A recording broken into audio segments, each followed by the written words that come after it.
At this very moment, you find yourself watching this video.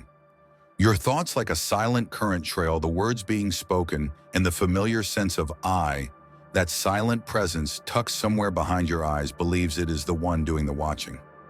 Your gaze moves across the screen without a second thought, because in daily life, this experience feels so natural, so unquestioned. You assume almost instinctively that it is you who is keeping watch, that from within your consciousness arises nestled in the hidden chambers of your mind. Yet beneath this ordinary certainty lies something extraordinary, a mystery whispered across centuries explored by sages, mystics and seekers alike. Consciousness, it turns out, is not something you own. It is not a possession, but a river of awareness flowing through you. In the ancient teachings of Vedanta, this pure awareness is called Saksin, the silent witness. The mind that thinks, the voice that narrates, and the timeless awareness behind all experience are not the same. Christian mystics spoke of it as a light within the soul, a seeing that requires no eyes. Sufi mystics describe God not as an external being, but as the one who sees through all things. Buddhist philosophy, too, challenges the familiar narrative. The self you so often claim is not the true observer, but merely another object witnessed within the vast field of awareness. These teachings are not mere poetry. They point toward a radical shift in perception, a new way of seeing reality far beyond the familiar lens through which you have been taught to look. Surprisingly, the scientific community is starting to agree with the same concept. It is hypothesized in the field of neuroscience that the brain is not displaying reality to us, but rather creating illusions that are beneficial to us. After-the-fact elements, such as perception, memory, and even the feeling of one's own identity can be pieced together. According to the hypothesis put forth by researchers such as Donald Hoffman, what we perceive is more analogous to a user interface than it is to a window into the real world.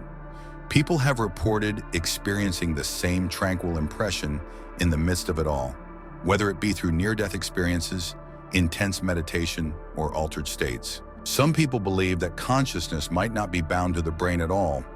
The act of being observed rather than the act of observing something from the inside rather than from the exterior. An exploration of the mystery is presented in this video. This is not a search for answers. Rather, it is a change in the way that you experience the question itself. If you find that you enjoy investigating these concepts, please subscribe. Long before the fields of neuroscience and psychology were even conceived, there was already a peaceful awareness that existed within the teachings of ancient times. You are not responsible for awareness. Rather, it is something that already exists. This awareness is referred to as Saksin, which means the witness in Vedanta. This is not a watcher in the traditional sense. Rather, it is a presence that is yet beneath cognition, memory, and identity altogether. It observes the arrival and departure of each sensation without taking on any of those sensations itself. It does not respond. It does not make a decision. It only goes on existing. It has been stated that this witness is more real than anything else, including the body and the mind. This witness is not a metaphor either. Those who follow the Advaita school of thought believe that the self, or the genuine self, is not a personality or an observer that is hidden behind your eyes. The realm of knowledge is the place where all things manifest themselves. The concept that you are paying attention to the environment around you is a form of delusion. In the process of consciousness, the world is coming into existence, and the perception of oneself as a personal observer is but another appearance inside it. Vedanta is not the only school of thought that holds this viewpoint. It manifests itself in a variety of spiritual traditions, albeit under a variety of names, and influenced by a variety of civilizations, but it tends to point in the same direction. The concept of a permanent observer is categorically rejected in Buddhism, particularly in the Mahayana and Dzogchen branches of the religion. The concept of the self is regarded as being ephemeral, created, and contingent upon the circumstances. However, what is left behind after all creation is not a lack of anything. Rather, it is a brilliance. When it comes to nature, awareness is described as being bright but devoid of any shape. There is no witness that is unchanging, but there is something that is eternal and sees without differentiated perception.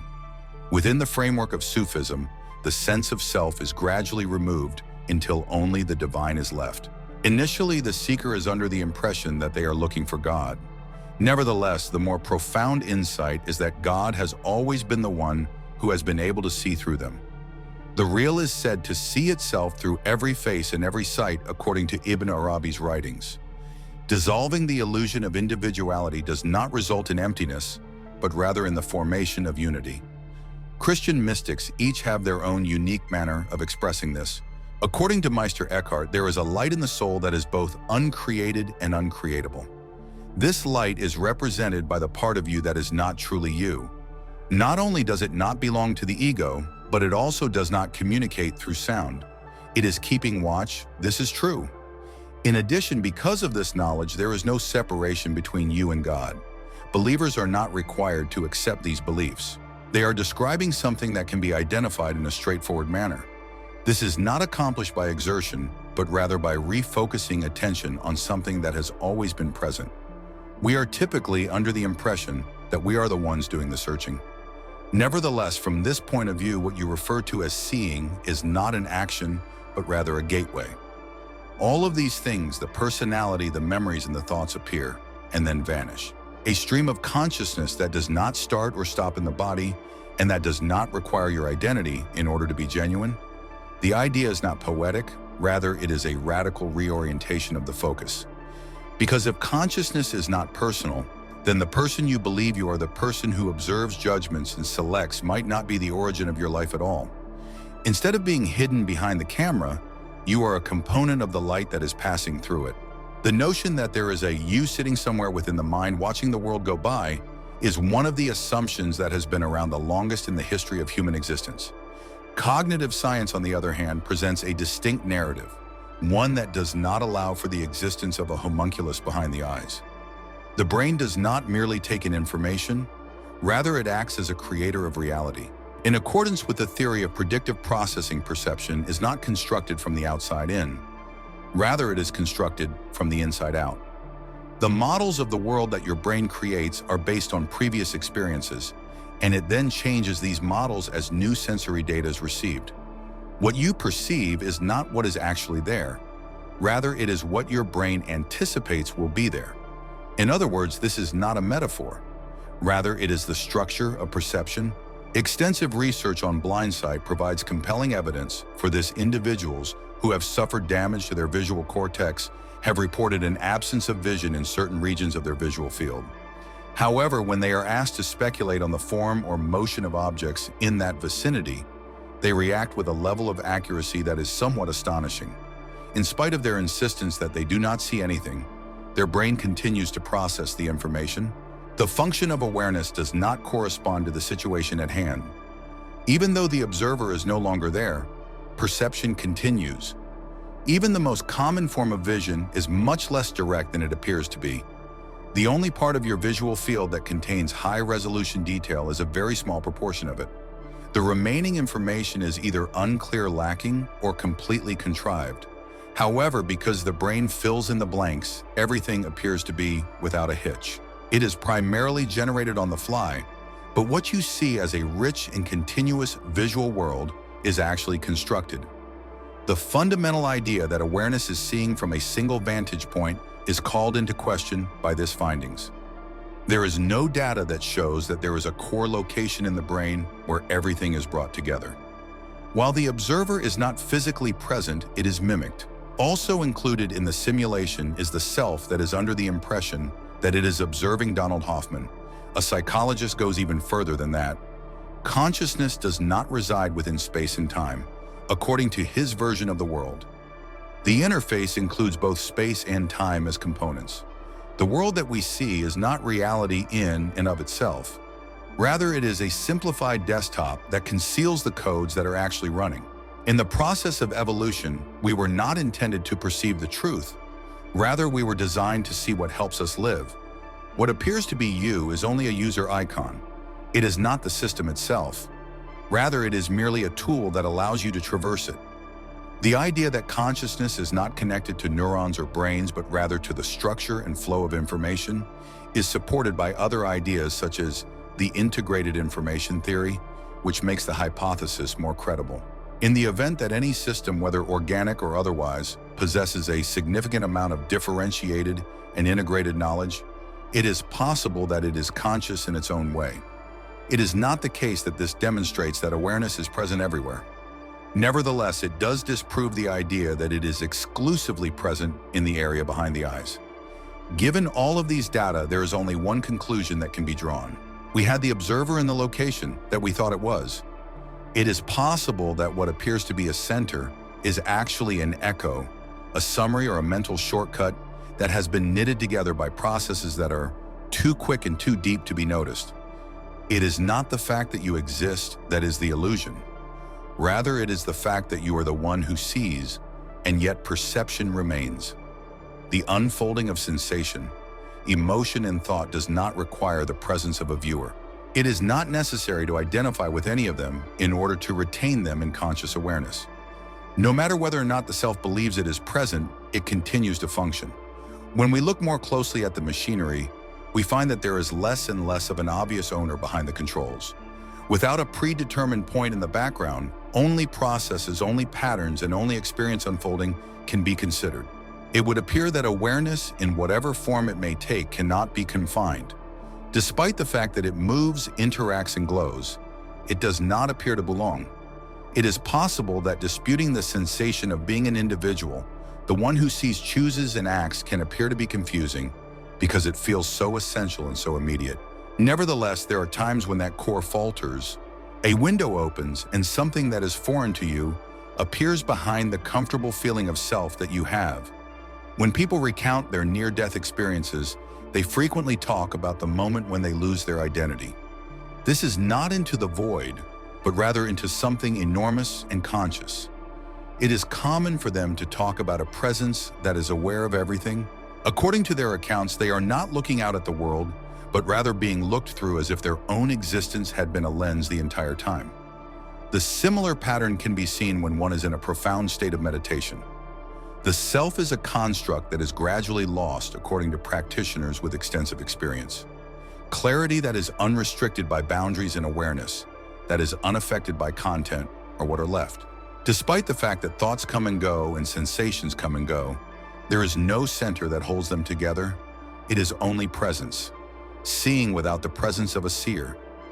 In the presence of psychedelics, particularly DMT and psilocybin, the impact becomes more pronounced. A significant number of participants have reported having the definite sensation of being observed from a location that is outside the body. This intellect does not communicate verbally, but it is aware. It has a more personal and intimate sensation than thought, going beyond the realm of recollection. Despite this, it does not have a name, a form, or an agenda. Only perception, which is both broad and living. This convergence is significant not because it provides evidence of something, but rather because it indicates the existence of something that is already available. It is possible to perceive things in a manner that does not put the self at the center of the experience. This is a transition from identification to openness, all the way from ownership to accessibility. When it comes to awareness, you are not the owner. You are not the source of the ability to see. You are the aperture. You are not the source of light. Rather, you are the point through which lighting is transmitted. This does not imply that the ego is no longer present. There is no change in its operation. It not only tells stories, but also makes decisions and navigates the world. On the other hand, it is no longer confused with something more profound. The individual's identity is manifested. This results in a relaxation of the inner tension, which is the ongoing need to protect, defend, and define. During this process of releasing, something that is both still and expansive starts to emerge. It is from this vantage point that fear begins to lose its hold. The reason for this is not that the threat has disappeared. Rather, it is because the person who was terrified no longer carries the same weight. Even the act of dying takes on a distinct hue and feel. When the body passes away, awareness does not perish if it is not a personal experience. It's possible that what we seem to be the conclusion is actually just a change in viewpoint, with one lens closing and another opening. It is not a belief system that this is. A perceptual orientation is a manner of reacting to experience that does not place a fixed identity at the center of it. This is different from the traditional orientation. It is no longer the case that the world revolves around the story of me. It appears, disappears, and then reappears within the consciousness of the individual, much like a wave that is in motion. And the lines that separate oneself from others start to become less distinct. Something within you recognizes the same movement, the same light shining through a different window, and you have the impression that you are looking at the face of another person. When this realization becomes more profound, exertion of compassion is no longer required, for the simple reason that there is no longer any genuine separation to bridge it, flows effortlessly. The eyes that you view through are not your own for a reason. It was never the case. What you see is something that was never born and cannot die.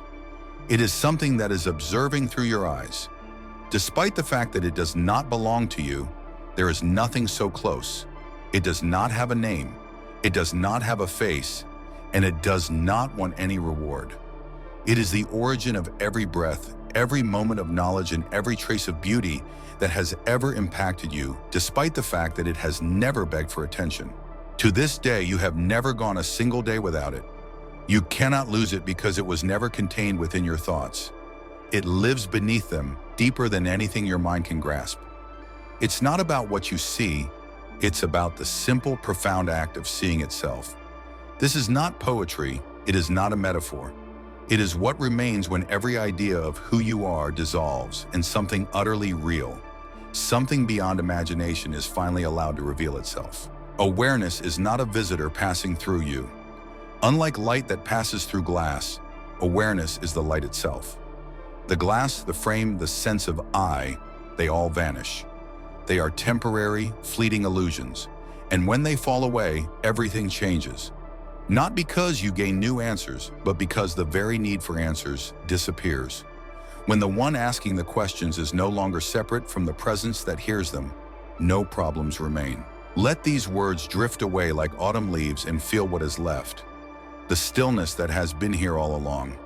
Notice what needs no effort to exist, the part of you that listens without speaking, that knows without judging. Rest there. In whatever form it appears, it is not the world that it observes, it is you. And through this single fleeting moment, through this narrow opening, through the very screen you're gazing at now, it has somehow remembered itself.